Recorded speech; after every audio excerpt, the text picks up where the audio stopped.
जय हिंद मेरे प्यारे विद्यार्थियों।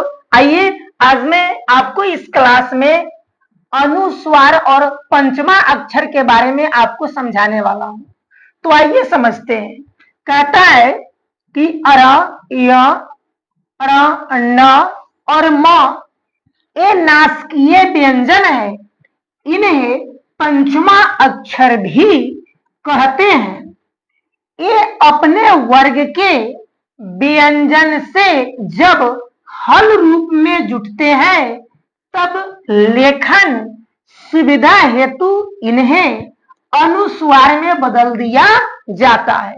जैसे देखेंगे कि क वर्ग के जो पंचमा अक्षर है वह है अर। अब आपको हम बताते हैं कि इसका प्रयोग हल के रूप में और अनुस्वार के रूप में कब किया जाता है। जैसे यहां हमने लिखा है अंग, यहां हम लिखे हैं अंक। अब यहां हम अंक लिखे हैं, उसको हम कैसे लिख सकते हैं? तो उसको या तो हम इस तरीके से लिख सकते हैं और नहीं तो इस तरीके से लिख सकते हैं। कब लिखेंगे? जब इसको हल के रूप में हमको लिखना होगा तब। फिर यहाँ आप च वर्ग के साथ देख सकते हैं कि यहाँ जो य है उसको देख सकते हैं। यहाँ लिखा गया है शब्द झंझट। उस झंझट को आप किस तरीके से लिख सकते हैं? इस तरीके से। यानी कि यहाँ जो आपको अनुस्वार दिख रहा है, यहाँ जो आपको अनुस्वार दिख रहा है वो अनुस्वार के लिए हल के रूप में इस वर्ण के अकॉर्डिंग यहाँ लिखा जाता है। तो यहाँ जो झ लिखा गया है वो है आपका च वर्ग के वर्ण।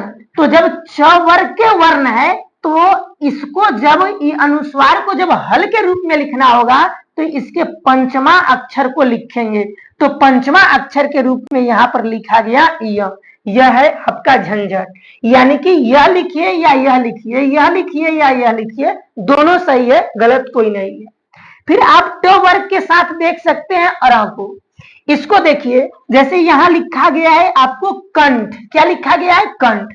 अब देखिए कंठ को यदि हल के रूप में हमको लिखना होगा तो यहाँ देखिए ठ आया है ना, तो यहाँ ठ आप बताइए कि ट वर्ग का है। किस वर्ग का है? ट वर्ग का। और ट वर्ग का पांचवा अक्षर कौन होता है? अर होता है। तो जब इसको हल के रूप में अनुस्वार को लिखना होगा तो हम इस तरीके से लिख देंगे, हो गया आपका कंठ। अब देखिए ट वर्ग के साथ यहां पर लिखा गया है कौन चीज? बंद। बंद लिखा गया है। अब इस अनुस्वार को अनुस्वार न लिख के इस तरीके से लिखना है, तो कैसे लिखेंगे? तो यहां आप बताइए कि यहां लिखा हुआ है द। ये द जो है वो त वर्ग का है, त वर्ग का वर्ण है। तो त वर्ग के पांचवा अक्षर कौन होता है? न होता है। तो इस न को हलंत के रूप में यहां से बिंदी को हटा के और हलंत के रूप में लिख देंगे, हो जाएगा का।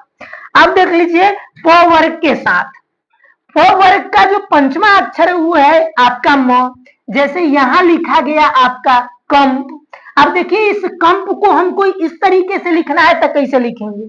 इस अनुस्वार के बदले में हम म लिखे कि न लिखे, क्या लिखे? तो यह निर्धारण करेगा यहां यानी कि अनुस्वार के बाद वाला, अनुस्वार के जो बाद वाला वर्ण होगा लिखा हुआ, उस वर्ण के पांचवा अक्षर को हम लिख देंगे, अनुस्वार को हटा देंगे, हो जाएगा हमारा कम।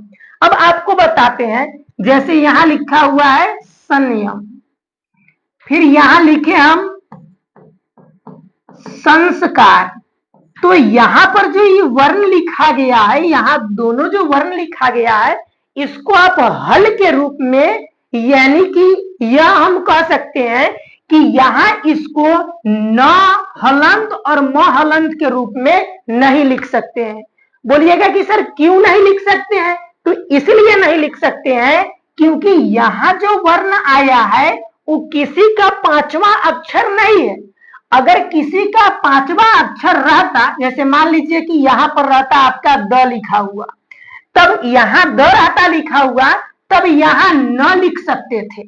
मान लीजिए कि यहां रहता लिखा हुआ फ, तब यहां हम लिख सकते थे म।